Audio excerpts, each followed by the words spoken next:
ஓம் நம சிவாய.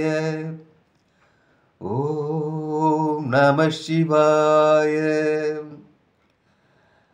ஓம் நம சிவாய. அன்பான சிவ அன்பர்களே, கடந்த நாட்களில் நம்ம சிவபெருமானுடைய வரலாற்று சிறப்புமிக்க ஆலயத்தை பற்றி தான் நம்ம பார்த்துட்டு வரோம்.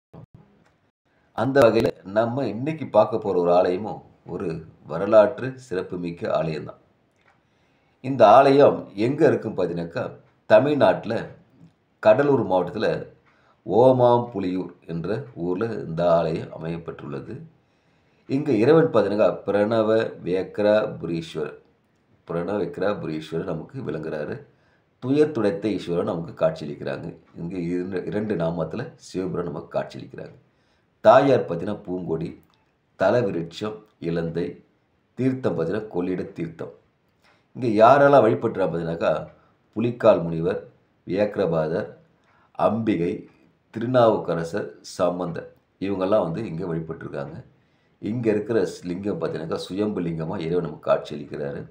தேவார பாடல் பெற்ற 274 தலத்தில் இந்த தலம் 31வது தலமாக நமக்கு விளங்குது. இது வந்து இந்த தலத்துடைய புராணம்.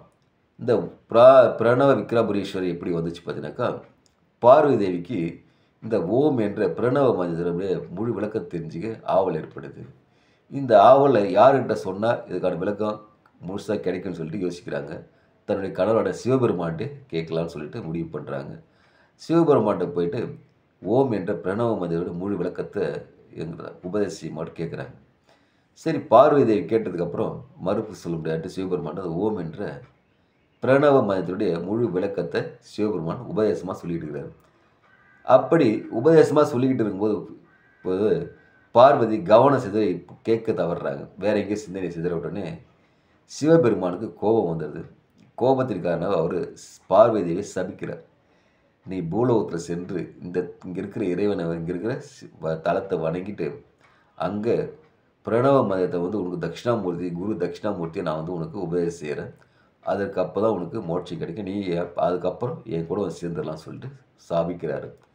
அதன்படி பார்த்தீங்கன்னாக்கா பார்வதியும் மானிட பிறப்பு எடுத்து இந்த தலத்தில் இருக்கிற சிவபெருமானை பூஜை செஞ்சு வணங்கிட்டு வராங்க. வணங்கிட்டு வரும்போது சில நாட்கள் கழித்து பார்த்தீங்கன்னாக்கா அங்கே தட்சிணாமூர்த்தியாக அவருக்கு பார்வதி தேவிக்கு உபதேசம் செய்கிறாங்க. இதை பிரணவ மதத்துடைய முழு விளக்கத்தை உபதேசம் செய்கிறாங்க. அதனால தான் இது குரு நிவர்த்தி தலமாகவும் நமக்கு விளங்குது. இன்னொன்று பார்த்தீங்கன்னாக்கா, இந்த வியாக்பாரத் இல்லையா, வியாக்கிரபாரத் அவர் என்ன பண்ணுறாரு, தில்லை நடராஜன் நடனம் ஆட்டத்துக்காக பார்க்கறதுக்கு ரொம்ப ஆவலாக்குறாரு. ஆவலாக இருக்கும்போது பார்த்தீங்கன்னாக்கா அதற்கான முழு முயற்சியில் ஈடுபடுறார்.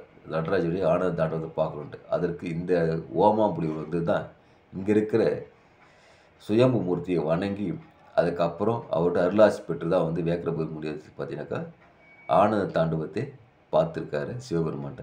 அதனால் அவ்வளோ சிறப்பு பெற்ற ஆலயம் தான் இந்த ஆலயம். இந்த ஆலயம் வந்து பார்த்தீங்கன்னா அப்புறம் சிவன் பக்தர் ஒருத்தர் சனாதனன் ஒரு சிவன் பக்தன் இருக்கான். அவர் வந்து பார்த்தீங்கன்னாக்கா தொழுநோயில் பாதிக்கப்பட்டிருக்கார். அப்படி பாதிக்கப்பட்டிருக்கும்போது இருந்தாலும் அவர் வந்து இறைவனை வணங்கத்தை விடுறதில்லை. தொழில் சூழ்ந்தாலும் அவர் எப்போவுமே இறைவனை தான் வணங்கிட்டு இருப்பார். அப்படிப்பட்ட சனாதனன் பார்த்தீங்கன்னா இங்கே இருக்கிற ஆலயத்தில் இருக்கிற குளத்தில் வந்து நீராடி தன்னுடைய தொழுநோயெல்லாம் தீர்ந்து புது பொலியை பெற்று அடைஞ்ச தலமும் இந்த தலமாக விலகுது. அவ்வளவு சிறப்பு பெற்ற தலம். ஓம் என்ற பிரணவ மந்திரத்தை உலகுக்கே உபதேசம் செய்த தலமாக தலம் விளங்குது.